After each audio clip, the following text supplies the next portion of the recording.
Hello, language learners, and welcome. I am absolutely thrilled to have you here today.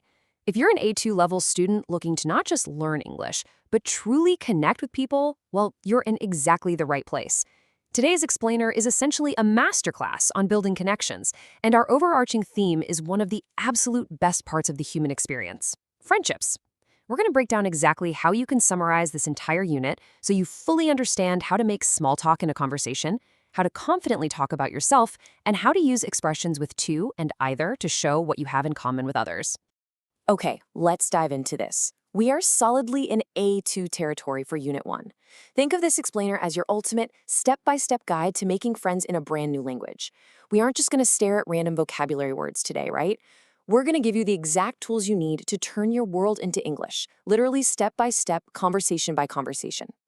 Here is our roadmap for today. We'll start with Unit 1, building friendships. Then, Phase 1, asking questions about others. Next up, Phase 2, sharing your personal tastes, followed by Phase 3, mastering small talk. And finally, Phase 4, writing a how-to article. All right, so Unit 1, building friendships. Let's take a look at our core objectives. We've got 4 main goals for this unit. First, you'll learn to use questions to really get to know people. Second, you'll discover how to show exactly what you have in common with others.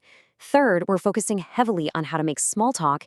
And fourth, you're going to read and write a how-to article summarizing all these skills. I guarantee you, mastering these 4 specific steps will build your conversational confidence so much that talking to native speakers will start to feel completely natural. Moving right along to Phase 1, asking questions about others. So, how well do you actually know your best friend? I mean, really think about it for a second. How did you get to know them so well? Chances are, it wasn't by just sitting in silence in the same room. You asked them questions, and they asked you questions. This is literally the foundational lesson for all human connection. To build new friendships in English, we just have to replicate that exact same interview process.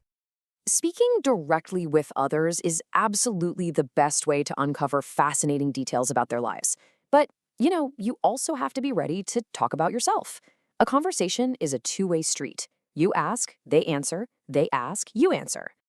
So the crucial part here is how we actually practice this.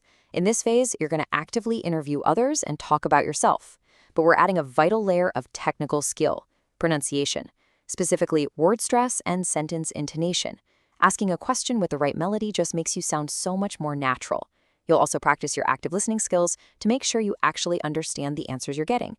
To pull this off, you'll use methods like immersion and TTT, testing what you know, learning the new rules, and testing yourself again so you can really build that confidence. Which brings us to Phase 2, sharing your personal tastes. Do you like cats? So do I. Read that with some energy. Think about how exciting it feels in real life when you discover a shared interest with a brand new friend.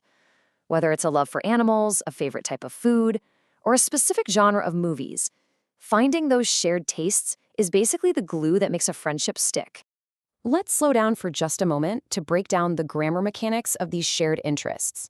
When you want to show that you have things in common with others, you're going to rely heavily on 2 tiny but mighty words: to and either. We use affirmative agreement with to when you both like the same thing. For example, I love pizza. I do too. But what if you both dislike something? Well, that's when we use negative agreement with either. I don't like waking up early. I don't either. Mastering this simple difference is a massive step forward in sounding fluent. To really lock this in, you'll focus your vocabulary entirely around the concept of tastes, the things you like and dislike. You'll apply that to and either grammar directly into speaking exercises where you actually talk about your own preferences. You learn by communicating, using methods like CLT and ESA to get engaged, study the rules, and then immediately activate them in real, spontaneous conversation. All right, on to Phase 3, mastering small talk. Are you a hip-hop fan?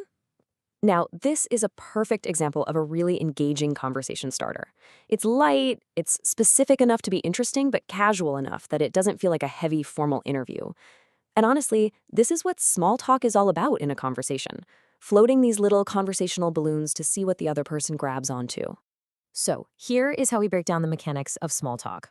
First, you need to recognize good conversation starters by actively listening. Then, when it's your turn to speak, you'll practice using fantastic transitional words like actually. Using actually helps you politely pivot a conversation or just offer a slightly different perspective. We're also doing a bit of a deep dive into phonetics here, specifically focusing on the phoneme zh. This is that unique sound you hear in words like casual, usually, or genre. Nailing this specific sound makes your conversational English sound incredibly polished. And finally, we arrive at phase 4, writing a how-to article. So I have to ask you, do you know how to make small talk? After going through the previous phases, the answer should be a resounding yes. We use this overarching question to bridge all of that amazing spoken practice with your ultimate reading and writing objectives. Because, look, if you can do it in conversation, you can absolutely explain it to someone else on paper. This is the final step where you turn your knowledge into a tangible product.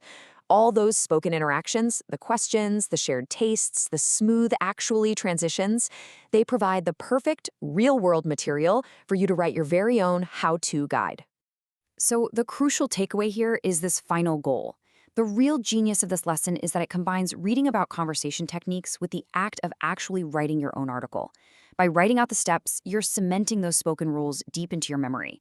By summarizing exactly how to make small talk, how to confidently talk about yourself, and how to use to and either to show what you have in common, you aren't just a student anymore. By the end of Unit 1, you're an expert explaining the process to others.